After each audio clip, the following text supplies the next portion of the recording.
Hi, Doug Davidoff here. I want to talk to you about something that we have found to be crucially important to the success of any sustained effort to grow, and that's system design. I find myself thinking about something that Brian Halligan, CEO at HubSpot, said in his inbound keynote in 2017. He said, "It's never been easier to start a company, but it's never been harder to scale a company."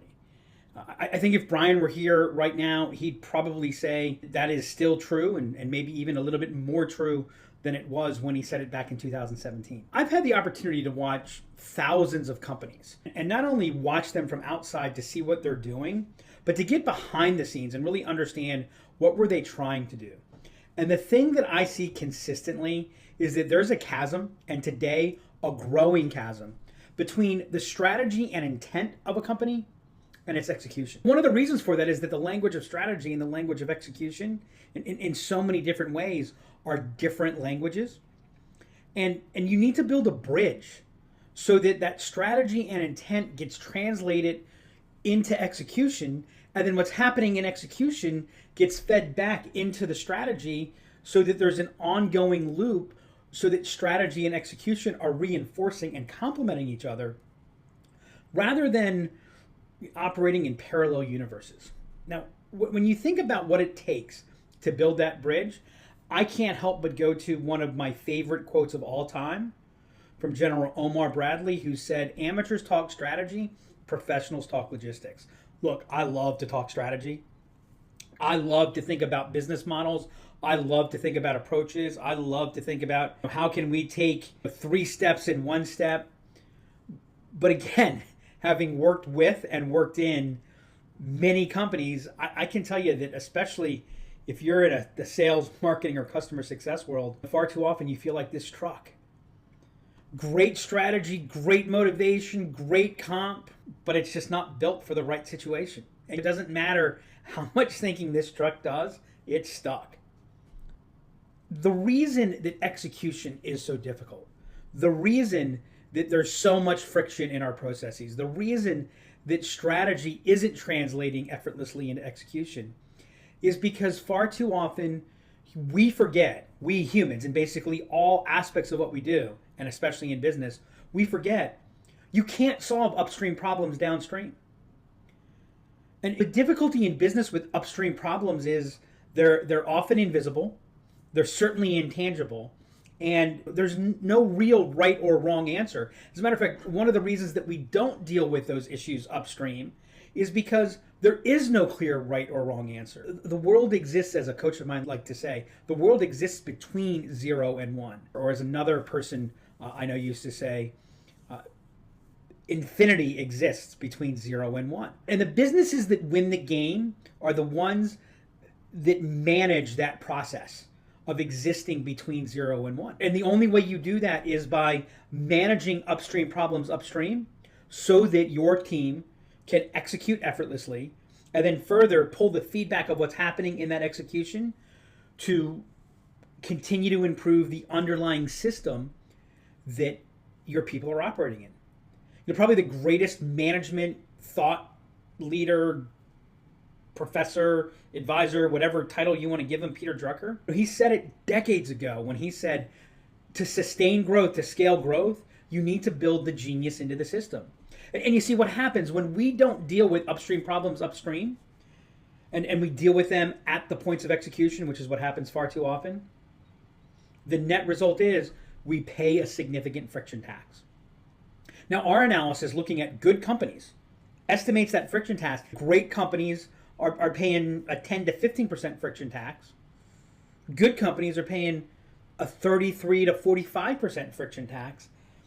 And average companies and below are paying more than a 50% friction tax. And what that means is if you're paying a 50% friction tax, you have to work twice as hard to get 1 time the result. If you're paying a 33% friction tax, you have to work one and a half times as hard to produce the outcome that you want to produce, that your team wants to produce. And that's why our people are so tired and so burnt out, and why we see the things happening at our points of execution, why we see what's going on in businesses today. We need to adopt what we like to refer to as the inverse friction principle, which basically says, if you want to make it easy to use, you've got to deal with the complexity in designing the system. If we want our team to execute effortlessly, we need to manage the complexity. We need to deal with the friction in the design of the system that we're executing. Now it's interesting because everybody knows this, right? If you've ever been on Amazon, if you've ever used the Uber app, how absolutely intuitive and easy it is. And we know how difficult and complicated and complex the design of that software and that interface is. Yet, when we get to our sales, marketing, success, customer acquisition, revenue acquisition, customer and revenue expansion processes, we tend to just jump in and start doing it and saying, it's not that hard, it's not that complicated. And you're right, many times it's not. But as you do more and more, what happens is you pick up more and more complexity. You pick up more and more friction. And if you don't have a discipline in place to consistently manage and mitigate that complexity and friction, you're going to feel like that boat with barnacles building up. Remember, each individual barnacle on its own is nothing. This barnacle is not going to do anything to us, except it slows the boat down or ship down. It causes more energy to be needed. It causes costs to go up. It reduces agility. And ultimately, it'll actually sink the boat. The same thing is happening with friction. The same thing is happening with how we're managing our execution. This is where system design comes in. Now, here's the academic definition of what system design is: the approach to understand, design, and systemize the flow of value from various aspects of an organization through the value chain to ensure synchronicity, consistency, integration, and maximization between people, activities, process, policies, places, and resources. Let me give you my definition of system design. It's going to say the same thing, but it's going to say it more simply. It's the ongoing process of making the trade-offs and adjustments necessary to align all vectors within your organization to maximize value creation within the constraints that exist for you. Think about the key to growing your business. And HubSpot did us all a favor when they introduced the flywheel. Right? At the center is growth. And if we want to maximize the momentum of our flywheel, we're going to follow a path where we're attracting more and more of the right people, getting them to engage with us and us with them, delighting them, that feeds the attract, engage, delight, and so on. And by the way, whether you adopt the inbound methodology here or the inbound philosophy here, or you use the funnel as your analogy, or you use something else, at the end of the day, you can call it whatever you want. That's what you're doing. You're attracting the right people. You're getting them to engage. You're selling to them. You're serving them. You're delighting them. And as you do that better, and you manage and orchestrate the issues across that better, you'll pick up momentum. And where you do it poorly, you'll lose momentum, right? And if you're a sales, marketing, or success organization, there's no question you're familiar with one set of plays. And that's increase force. Do more. Push harder. Add more people. Add more tactics. Why write one blog post per week when we can write 3 blog posts per week? Write 1 blog post per day when we can write 2 blog posts per day? Why send 1 email when we can send 10,000 emails? Why hire 10 salespeople when we can hire 100 salespeople? All kinds of things that we're doing that are increasing the force, the do more part of increasing momentum. Now, the trouble with increasing force is, A, it gets to a point of diminishing returns, right? Where as you do more and more, the incremental gain, like when you start off in business and you're only doing one thing, when you add that second thing, it has a very big impact. But when you've been around for a few years, you're having success, you're doing $15, $20, $50 million of revenue, as you start doing more, it has impact, but it doesn't have anywhere near the same impact. The other aspect is, as you increase force, you're also increasing friction, right? You're making things more complicated, and this connects us to the second set of plays to increase momentum, and that's reduce friction. But reducing friction isn't as easy as it sounds. Here again, like the first steps of reducing friction, those tend to be relatively easy if you pay attention to them. But remember, everything that you're doing in your effort, everything that you're doing to get your flywheel going is affecting everything else. So it's not as simple as just stopping things. You really have to think through the complex ecosystem that your business is operating in. And so we're going through the world and we're executing, right? We're nose to the grindstone, hit the number, focus on the key objectives, we're moving. Now the reality is this arrow is not quite right, because left to its own device, what happens is our arrow gets wider and wider and wider. And the danger with that is it disperses our energy. It disperses our focus. That's what friction does, right? It's like forcing you to move through quicksand. And as you execute, you're going to pick up friction. As you execute, you're going to pick up complexity. It is the natural force, right? The laws of thermodynamics. Entropy is always increasing. Friction is always increasing, right? And this is where system design comes in. System design comes in to orchestrate everything that's going on to maximize that throughput, right? To maximize the velocity of your organization. Far too often, we're going faster, but we're not getting there any quicker. We're increasing our speed, but that's not translating to increased velocity. That's where system design comes in. System design consists of 4 key elements that operate in a cycle. Empathize. You cannot enhance, iterate, and improve your systems if you don't start with empathy. And empathy is about comprehensive, holistic understanding of the situation, the inputs, the stakeholders involved, and the objectives. It's a full understanding of what's going on for real, as well as an understanding of what the desired output is, what the desired ideal would be. The second element is the ability to create a strong hypothesis. You need to hypothesize.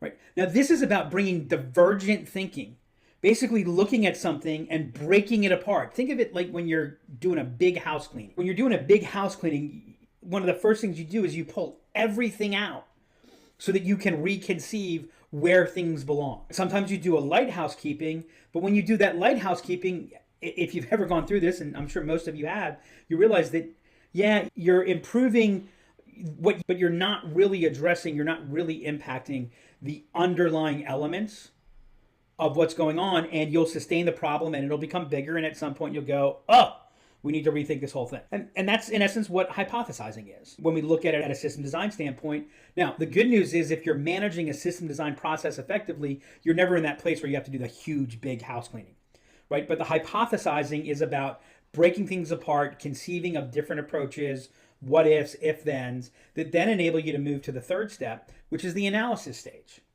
This is where you're now breaking down the various elements to ensure that you're addressing the causes rather than the symptoms, so that you understand the various problems and issues that are going to impact upstream, side stream, and downstream, that enable you to move to the fourth step, which is synthesis. That's the convergent thinking. So in the hypothesis stage, we're breaking everything apart, and then we're bringing it back together to integrate it into the execution.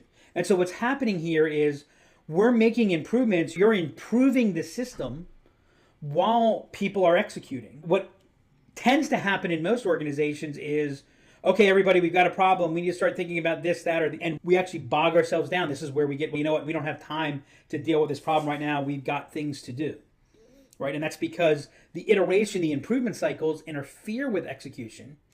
Whereas what a good, strong system design approach does is it allows execution to be ongoing while the system is improving. And because the focus is on the system, the execution is never changing that much, right? This reduces the impact on change, the torque of change on the organization. It allows people to sustain what they're doing. It creates more of a secure environment. Now, as you're going through this 4-step process in designing the system, you're designing it against 3 key trade-offs, right? The first area is feasibility. That's the first thing, obviously, you're looking for. Can we do this? How hard will this be? Remember, system design is about orchestrating within the constraints that exist for you. So feasibility is crucially important. The next thing is viability. Are we going to be able to sustain this? So the number of things that I see where a company does something to solve a problem, it works in the moment, but it's not going to be sustained, and it just creates more of a problem later. If I had $1 for every time I saw that, I wouldn't need to do this video today. This is where tech debt really begins to emerge, when we're not paying attention to the viability of it. And then the third element is the desirability. How disruptive will it be? How much, will people like it? Is this how we want to do things, right? Naturally, these 3 elements don't align. what system design is doing is, again, looking at what are the outcomes that we're seeking, what are the constraints that exist, and then how do we manage within that to move into that ongoing iterative approach.